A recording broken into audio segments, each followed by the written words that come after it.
جب ہم سے کوئی غلطی ہو جائے، جب ہم سے کوئی گناہ ہو جائے، ہم اللہ سے معافی مانگ لیا کریں، ہم اللہ سے توبہ کر لیا کریں۔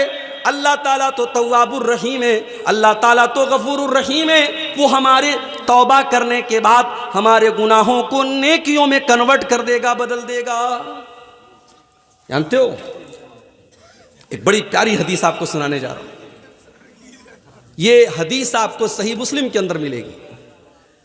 اللہ کے نبی فرماتے ہیں، جب بندہ کوئی نیکی کا کام کرنا چاہتا ہے، جب بندہ کوئی نیکی کے کام کرنے کا ارادہ کرتا ہے، اللہ تعالیٰ فرشتے سے کہتا ہے میرا بندہ نیکی کے کام کا ارادہ کر رہا ہے، اس کے نام اعمال میں ایک نیکی لکھ دو۔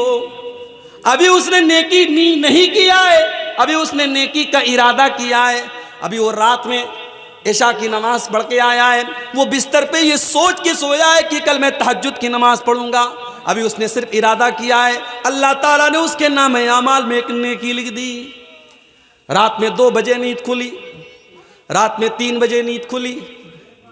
وہ آج کے نوجوانوں کی طرح تو نہیں ہوگا جو رات کو 2 بجے تک اور 3 بجے تک لڑکیوں سے چیٹنگ کرنے میں اپنا ٹائم گزارے۔ وہ عشاء پڑھ کے بیچارہ سویا ہے، میں رات میں تہجد پڑھوں گا، رات میں 2 بجے اٹھتا ہے اور اللہ کی بارگاہ میں تہجد پڑھتا ہے۔ اگر وہ تہجد پڑھ لے گا تو اللہ کے نبی فرماتے ہیں اس کے نام اعمال میں 10 نیکیوں کا ثواب ملتا ہے۔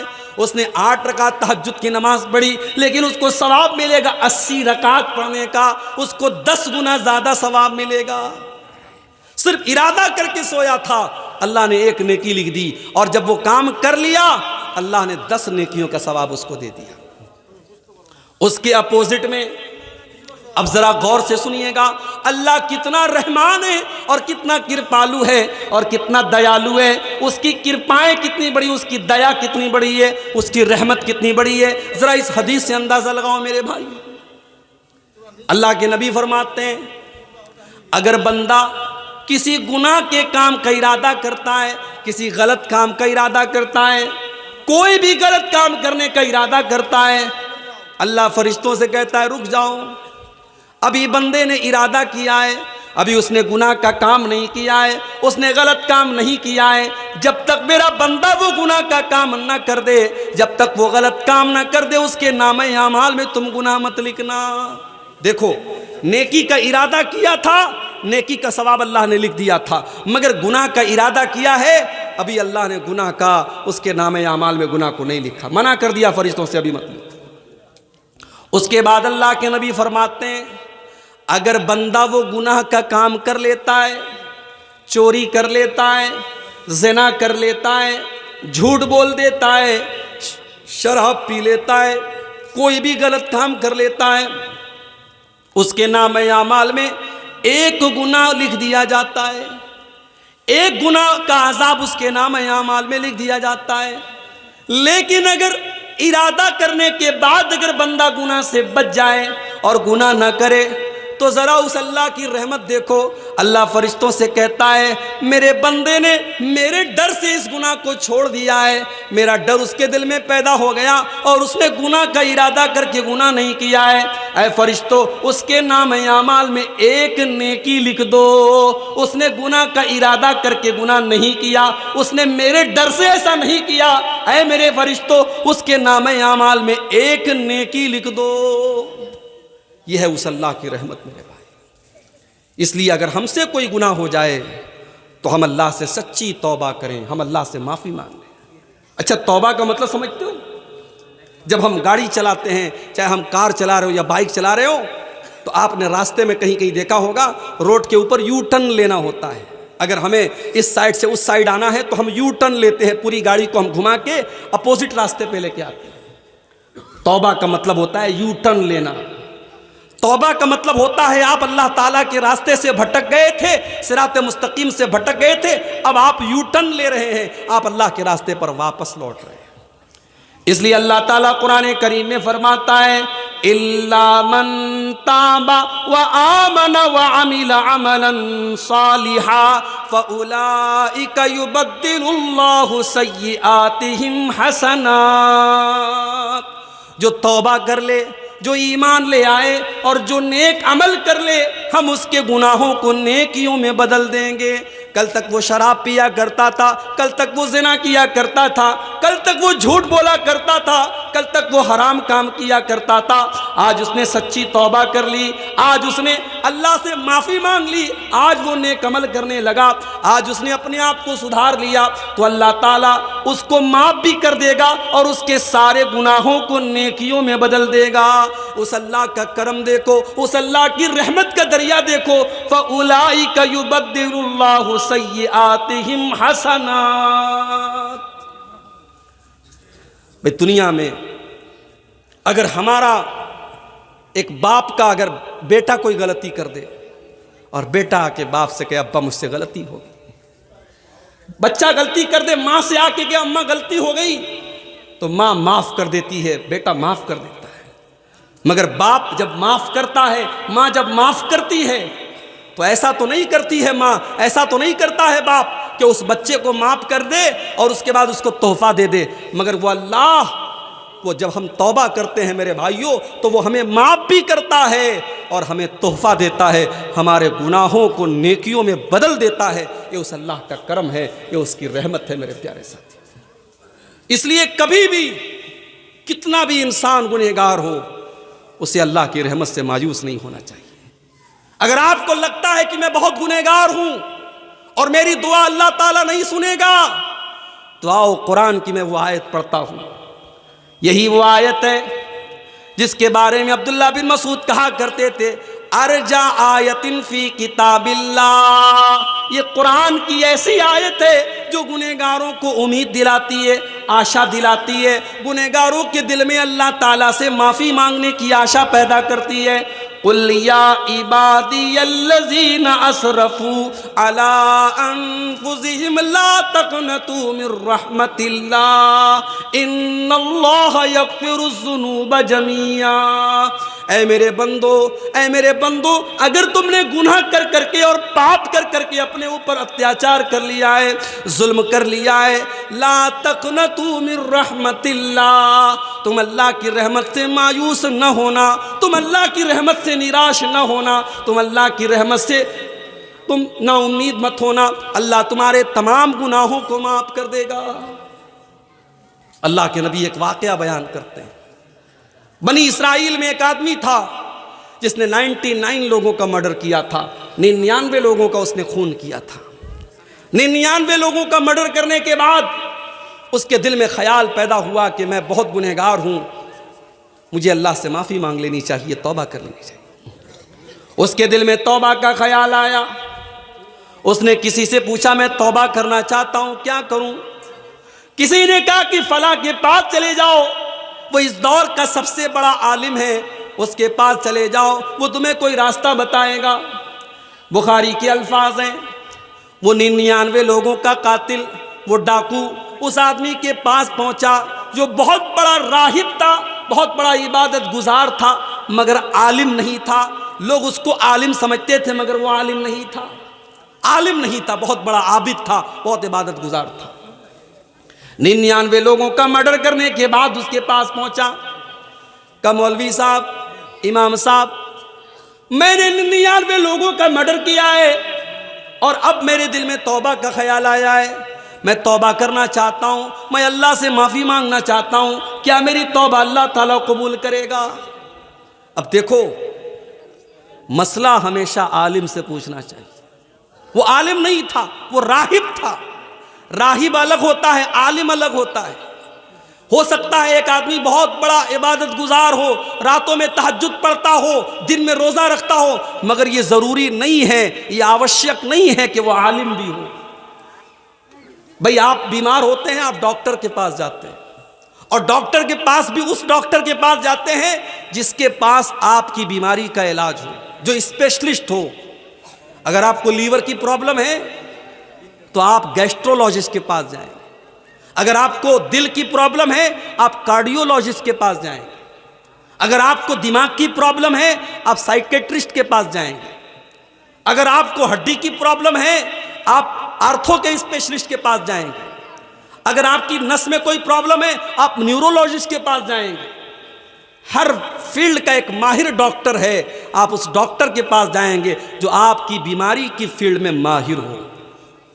مگر دین کا مسئلہ آتا ہے تو صاحب جو انٹرنیٹ پر بیٹھ کر کے دو چار لمبی چوڑی باتیں کرے، ہم اسے علامہ بنا دیتے ہیں، اسے امام بنا دیتے ہیں، اس کو فالو کرنے لگتے ہیں۔ کتنے نوجوان ہمارے ہیں انجینئر علی مرزا کو بہت فالو کرتے ہیں۔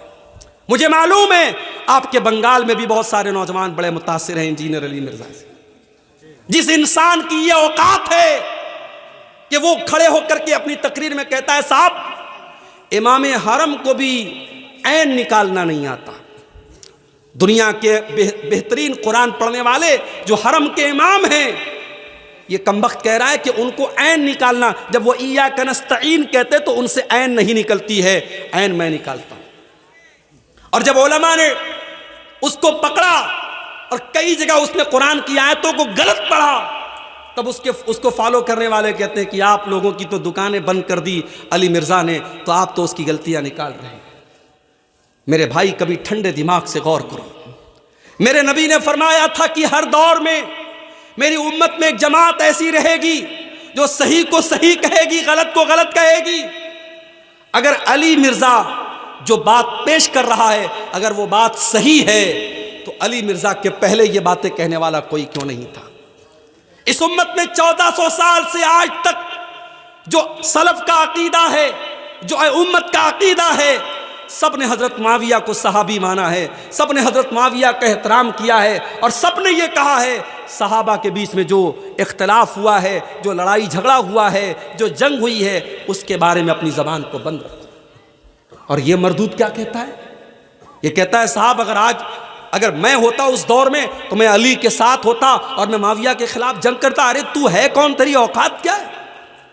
اور آج ہمارا نوجوان ایسے انسان کو اپنا امام مانتے ہیں، اس کو فالو کرتے ہیں۔ اس کی تقریریں سن کر کے بہت ساری عورتیں اس کی تقریریں سنتی ہیں، کہتی صاحب وہ بڑی اچھی باتیں کرتے ہیں، سماجی باتیں کرتے ہیں۔ معاف کیجئے گا، معاف کیجئے گا، آپ جس کو امام اور اپنا عالم بنا رہے ہیں اور جس کی آپ تقریروں کو سن رہے ہیں، میرے بھائیوں اس کے عقیدے کا بھی صحیح ہونا بہت ضروری ہے، اس کے عقیدے کا ہونا بھی بہت ضروری ہے۔ آپ اگر کسی کی تقریر سن رہے ہیں، آپ اس کو اپنے دین کا ٹیچر بنا رہے ہیں، اور ٹیچر ہر ایرے غیر نتھو خیرے کو نہیں بنایا جاتا، ٹیچر اس کو بنایا جاتا ہے جو ہمارے سبجیکٹ کا ماہر ہو۔ ہم سائنس پڑھنے جاتے ہیں تو میتھ کے ٹیچر کے پاس نہیں جاتے، میتھ پڑھنے جاتے تو انگلش کے ٹیچر کے پاس نہیں جاتے، انگلش پڑھنے جاتے تو ہسٹری کے ٹیچر کے پاس نہیں جاتے، ہم سبجیکٹ کے ٹیچر سے ہم کانٹیکٹ کرتے ہیں اور اس سے ہم علم لیتے ہیں۔ میرے بھائیوں دین کا علم علماء سے حاصل کرو۔ اور جب علماء کی بات آئی ہے تو ایک اور درد میرے دل میں ہے، وہ آج آپ کے سامنے بیان کر دیتا ہوں۔ ماشاءاللہ کلیا چک کا علاقہ پورے ہندوستان میں اس کی اپنی ایک پہچان ہے۔ ہم نے دیکھا تھا جب پورے ملک میں ناانصافی کے خلاف دھرنا پردرشن ہو رہا تھا، اسی کلیا چک میں بہت بڑے پیمانے پر ویرودھ پردرشن ہوا تھا۔ یہاں کے مسلمانوں کی اپنی ایک آواز ہے، یہاں کے مسلمانوں کی اپنی ایک طاقت مانی جاتی ہے۔ مگر آپ کے علاقے میں ایک امام صاحب نے مجھ سے کہا 15 سال سے میں ایک مسجد پر امامت کرا رہا ہوں، 15 سال سے ایک مسجد پر میں نماز پڑھا رہا ہوں، اور سرکاری 3000 کے علاوہ مسجد کے لوگ مجھے 6000 روپیہ یعنی ٹوٹل 9000 روپیہ مہینے میں اپنی گزر بسر کر رہا ہوں۔ اور جب میں نے اپنا مکان بنوایا تو مسجد کے متولی صاحب مجھ سے ناراض ہو گئے اور کہنے لگے تم کتنا پیسہ پاتے ہو، تم نے مکان بنا لیا۔ یعنی ہم یہ چاہتے ہیں ہماری مسجد کا امام ہمیشہ بھیکاری بنا رہے، اس کے پاس اپنے رہنے کا مکان نہ بنے۔ آج کتنی مسجدیں ہیں جہاں 4000 اور 3000 پر ہم نے 5 ٹائم کی نماز پڑھانے کے لیے امام کو رکھا ہے۔ پورے گاؤں میں پورے محلے میں کوئی نماز نہ پڑھے، کوئی حرج کی بات نہیں ہے۔ امام صاحب بیچارے اگر ایک دن فجر کی نماز میں ان کی نیند لیٹ سے کھل جائے تو صبح چائے کے ہوٹلوں پر بیڑی سلگاتے ہوئے اور بیڑی کا دھواں نکالتے ہوئے لوگ کہتے ہیں ارے امام صاحب تو آج فجر کی نماز میں نہیں اٹھے۔ امام تمہارے باپ کا نوکر نہیں ہے، تمہاری لونڈی نہیں ہے، تمہیں یہ حق کس نے دیا ہے کہ تم ہر چھوٹی بڑی بات پر اپنے امام پر کیچڑ اچھالتے ہو؟ دنیا کی ہر قوم اپنے دھرم گرو کی عزت کرتی ہے، اپنے مذہب کے جو گرو ہوتے ہیں ان کا سمان کرتی ہے، اور آج آپ نے اپنے علماء کو بھکاری بنا دیا۔ کتنے مدرسے ہیں بنگال میں جہاں کے علماء 5-5 ہزار اور 6-6 ہزار مہینے پر پڑھا رہے ہیں، اور جب ان کی سیلری کا ٹائم آتا، ان کی تنخواہ کا ٹائم آتا ہے تو مدرسے کا سیکریٹری کہتا ہے جاؤ سائیکل اٹھاؤ اور چندہ کر کے لاؤ، اسی میں سے تمہاری سیلری دیں گے۔ وہ مولوی بیچارہ جا کر کے موٹر سائیکل سے اور سائیکل سے گھر گھر جا کر کے بھیک مانگے، تب جا کر کے اس کی سیلری کا انتظام ہوتا ہے۔ یہی حالات رہے تو وہ دن دور نہیں ہے جب آپ کی مسجدوں میں امام نہیں ملیں گے میرے بھائی، جب آپ کے مدرسوں میں پڑھانے والے ٹیچر نہیں ملیں گے۔ ابھی ایک صاحب نے بتایا کہ ایک مولوی جو مدرسے میں بچوں کو پڑھا رہا تھا آج کوئلہ ٹھیلنے کا کام کر رہا ہے، اور کسی نے پوچھا تم تو اچھا خاصا بچوں کو پڑھا رہے تھے، تم یہ کوئلہ ٹھیلنے کا کام کیوں کرنے لگے؟ کہا کہ وہاں 4,000 روپیہ لوگ مجھے تنخواہ دیتے تھے اور 12,000 کا مسئلہ پوچھتے تھے۔ وہ کوئلہ ٹھیل رہا ہے۔ لاک ڈاؤن کے بعد کتنے علماء نے بزنس کرنا شروع کر دیا، نوکری کرنے لگے، رکشہ چلانے لگے، مزدوری کرنے لگے۔ انہوں نے کہا یہ غلامی ہم نہیں کریں گے۔ میرے بھائیو، اپنے علماء کی عزت کرو، اپنے ائمہ کی عزت کرو۔ اگر تمہیں یہ حق ہے کہ تم اچھا مکان بنا کے رہو تو ان علماء کو بھی حق ہے کہ وہ مکان بنائیں۔ اگر تمہارے بچے اچھے اسکولوں میں پڑھتے ہیں اور اعلیٰ تعلیم حاصل کرتے ہیں تو ان علماء کو بھی پورا حق حاصل ہے کہ وہ اپنے بچوں کو اسکولوں میں اور اعلیٰ تعلیم دلائیں، ان کے بچے بھی بہترین تعلیم حاصل کریں۔ اور اگر آپ اپنے بیوی بچوں کے ساتھ رہتے ہیں تو ان علماء کو بھی اپنے بیوی بچوں کے ساتھ رہنے کا حق حاصل ہے۔ کتنی مسجدوں کے امام ہیں، ان کو چھوٹی سی کوٹری دی گئی ہے، وہ فیملی کے ساتھ نہیں رہ سکتے، وہ پریوار کے ساتھ نہیں رہ سکتے، وہ بیچارے شادی ہو چکی ہے، بیوی گاؤں میں رہتی ہے، 2-2 مہینے پر 3-3 مہینے پر امام صاحب اپنی بیوی کے پاس جاتے ہیں، اپنے بچوں کے پاس جاتے ہیں، بچوں کا باپ موجود ہے، بچے یتیم کی زندگی گزار رہے ہیں، شوہر بیوی کا شوہر موجود ہے اور بیوی بیوہ کی زندگی گزار رہی ہے۔ معاف کرو میرے بھائی، آپ نے اپنے علماء کو جیتے جی مار ڈالا، ان کے بچوں کو یتیم بنا ڈالا، ان کی عورتوں کو بیوہ بنا ڈالا۔ جس امام کے لیے آپ نے چھوٹا سا کمرہ بنایا ہے، ایک فیملی کوارٹر کا انتظام بھی آپ کر سکتے تھے۔ اگر آپ اپنے بچوں کے ساتھ رہنا چاہتے ہیں، اپنی بیوی اور پریوار کے ساتھ رہنا چاہتے ہیں تو ان علماء کو بھی پورا حق حاصل ہے کہ یہ اپنے پریوار کے ساتھ رہیں۔ اپنے علماء کو اتنا ذلیل مت کرو میرے بھائی۔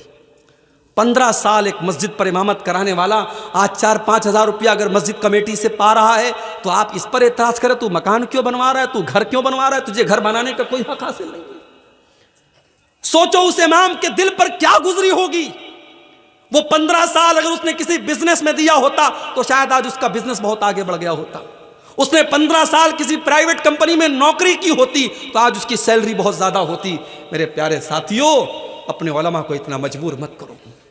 اللہ کی قسم، جب کسی مسجد میں کوئی مولوی کھڑا ہو کے کہتا ہے لوگوں میری بچی کی شادی ہے، مجھے اپنی بچی کی شادی کے لیے مجھے پیسے چاہیے، تو مجھے تکلیف ہوتی ہے کہ ہم نے اپنے علماء کو اس مقام پہ لا کے کھڑا کر دیا کہ ان کو اپنی بیٹیوں کی شادی کے لیے بھیک مانگنی پڑ رہی ہے، ان کو اپنی بیوی کے علاج کے لیے بھیک مانگنی پڑ رہی ہے۔ نہیں میرے بھائی، اپنے علماء کو عزت دو، سمان دو، مقام دو۔ وہ تمہارے نوکر نہیں ہیں، وہ تمہارے غلام نہیں ہیں، ان کا احسان ہے تمہارے اوپر، ان کا احسان ہے تمہارے اوپر۔ تمہارے ماں باپ سے بڑا احسان ہے۔ تمہارے ماں باپ تو تمہیں پالتے ہیں، تمہیں پوستے ہیں، تمہیں جنم دیتے ہیں، مگر یہ علماء تمہیں دین سکھاتے ہیں، تمہیں نماز پڑھاتے ہیں، تمہیں حلال بتاتے ہیں، تمہیں حرام بتاتے ہیں، تمہیں جائز بتاتے ہیں، تمہیں ناجائز بتاتے ہیں۔ ان علماء کو ان کا مقام دو میرے بھائی۔ وہ 99 لوگوں کا جو قاتل تھا، وہ جب پہنچا تو عالم کے پاس نہیں پہنچا، عابد کے پاس پہنچا۔ وہ بہت بڑا عبادت گزار تھا مگر عالم نہیں تھا۔ اس سے جا کے کہا کہ صاحب میں نے 99 لوگوں کا مرڈر کیا ہے اور اب میں توبہ کرنا چاہتا ہوں، میں کیا کروں؟ اب چونکہ وہ عالم نہیں تھا تو اس نے مسئلہ غلط بتایا۔ عالم ہوتا تو شاید غلط نہ بتاتا، علماء سے بھی غلطی ہو سکتی ہے، مگر ظاہر ہے جس کے پاس علم نہیں ہے اس کی غلطی ہونے کا چانس زیادہ ہے۔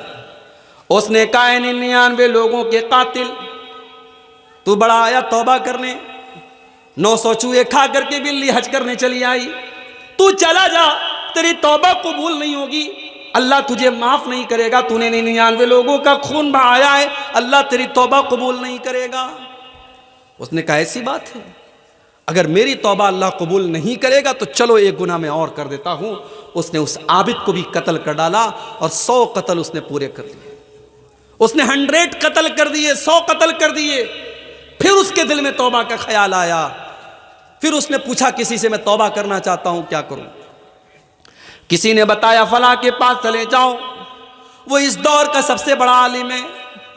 وہ اس کے پاس پہنچا، وہ واقعی میں عالم تھا۔ اس سے جا کر کے کہا کہ میں نے 100 لوگوں کی ہتیا کی ہے، 100 لوگوں کو قتل کیا ہے، میں توبہ کرنا چاہتا ہوں، میں اللہ سے معافی مانگنا چاہتا ہوں، کیا اللہ میری توبہ قبول کرے گا؟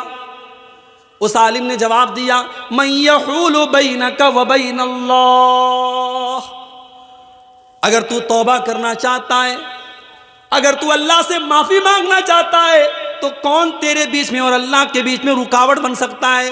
تو اللہ سے توبہ کر لے، تو اللہ سے معافی مانگ لے، اللہ ضرور تیری توبہ کو قبول کرے گا۔ اس نے صحیح جواب دیا کہ 100 لوگوں کا قتل کرنے کے بعد بھی اگر تو توبہ کرنا چاہتا ہے، اللہ تیری توبہ کو قبول کرے گا، مگر اس کے لیے تجھے ایک کام کرنا پڑے گا، تجھے برے لوگوں کی بستی کو چھوڑنا پڑے گا۔ یہ برے لوگوں کی بستی ہے، یہ گناہ گاروں کی بستی ہے، اسے چھوڑ کر کے تجھے فلاں بستی میں جانا پڑے گا جہاں نیک لوگ رہتے ہیں، جہاں اچھے لوگ رہتے ہیں۔ پتہ یہ چلا میرے بھائیوں، انسان کے اوپر صحبت کا بھی اثر پڑتا ہے۔ شرابیوں کے ساتھ بیٹھو گے شرابی ہو جاؤ گے، زانیوں کے ساتھ بیٹھو گے زنا تمہاری نظر میں ہلکا ہو جائے گا، بے نمازیوں کے ساتھ بیٹھو گے تو نماز کی وقت اور اہمیت کم ہو جائے گی۔ اس لیے میرے بھائیوں اور میری بہنوں، جب آپ کسی سے دوستی کرو، کسی کو اپنا دوست بناؤ تو دیکھ بھال کر کے اپنا دوست بناؤ، اچھے لوگوں کو اپنا دوست بناؤ۔ اگر بے دین لوگوں کو اور دین سے دور لوگوں کو اپنا دوست بناؤ گے تو تمہارے دین کو برباد کر ڈالیں گے۔ صحبت کا بڑا اثر ہوتا ہے۔ اب وہ 100 لوگوں کا قاتل اپنے گاؤں سے نکلا، اپنی بستی سے نکلا، اور ابھی وہ راستے ہی میں تھا کہ اس کی موت کا ٹائم آ گیا۔ اب جب موت کا ٹائم آ گیا تو رحمت کے فرشتے بھی موقع پر پہنچ گئے اور عذاب کا فرشتہ بھی پہنچ گیا۔ عذاب کا فرشتہ کہنے لگا، یہ 100 لوگوں کا قاتل ہے، اس کی روح کو میں لے کر کے جاؤں گا، یہ عذاب کا حقدار ہے۔ رحمت کا فرشتہ کہنے لگا، نہیں نہیں، یہ تو توبہ کر چکا تھا، یہ تو اللہ سے معافی مانگ چکا تھا، یہ تو نیک لوگوں کی بستی کی طرف جا رہا تھا، یہ تو اللہ کی رحمت کا حقدار ہے، اس کی روح کو میں لے کر کے جاؤں گا۔ اب رحمت کا فرشتہ اور عذاب کا فرشتہ دونوں آپس میں لڑنے لگے۔ اللہ نے ایک تیسرے فرشتوں کو بھیجا انسان کی شکل میں، وہ وہاں سے گزرنے لگا۔ دونوں فرشتوں نے اس کو روکا، کہا بھائی ہم دونوں فرشتے ہیں، یہ رحمت کا فرشتہ ہے، میں عذاب کا فرشتہ ہوں، اور ہمارے بیچ میں یہ معاملہ چل رہا ہے، آپ ہی کوئی حل بتا دیجئے۔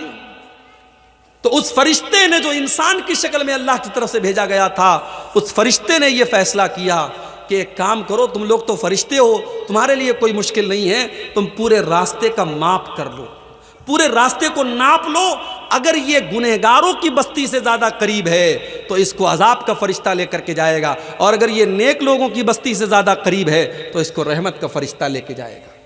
جب دونوں فرشتوں نے راستے کو ناپا ہے، حدیث کے الفاظ ہیں میرے پیارے ساتھیوں، اللہ کے نبی فرماتے ہیں کہ وہ ایک بالشت، یہ جو ہاتھ کے پنجے کا جو یہ ماپ ہوتا ہے، اس کو اردو میں بالش کہتے ہیں، ہمارے ہاں اردو میں بتا بولتے ہیں اس کو۔ ایک بتا یا ایک بالشت جو ہے وہ انسان، وہ 100 لوگوں کا جو قاتل تھا، وہ نیک لوگوں کی بستی سے زیادہ قریب تھا۔ اللہ کی رحمت کا فرشتہ اس کو لے کے گیا ہے۔ اس لیے گناہ جتنے بھی زیادہ ہو جائیں، اللہ کی رحمت سے انسان کو مایوس نہیں ہونا چاہیے، توبہ کرنا چاہیے، اللہ سے معافی مانگنا چاہیے۔ مگر یہ بات یاد رکھو میرے بھائی، جب ہم کوئی گناہ کا کام کرتے ہیں، اس گناہ کا اثر ہمارے بچوں پر بھی پڑتا ہے، ہمارے اوپر بھی پڑتا ہے۔ ہمارے اوپر یہ پڑتا ہے کہ ہمارے دل سخت ہو جاتے ہیں، ہمارے دل کٹھور ہو جاتے ہیں، اور دل جب کٹھور ہو جاتا ہے، دل جب سخت ہو جاتا ہے تو قرآن کی آیتوں کا اثر نہیں ہوتا ہے، نبی کی حدیثوں کا اثر نہیں ہوتا ہے۔ آج رات بھر جلسے ہو رہے ہیں، جمعہ کے اندر خطبے ہو رہے ہیں، تقریریں ہو رہی ہیں، مگر دل کے اوپر کوئی اثر نہیں پڑ رہا ہے، کیونکہ دل سخت ہو چکا ہے، دل کٹھور ہو گیا ہے، دل سخت ہو گیا ہے۔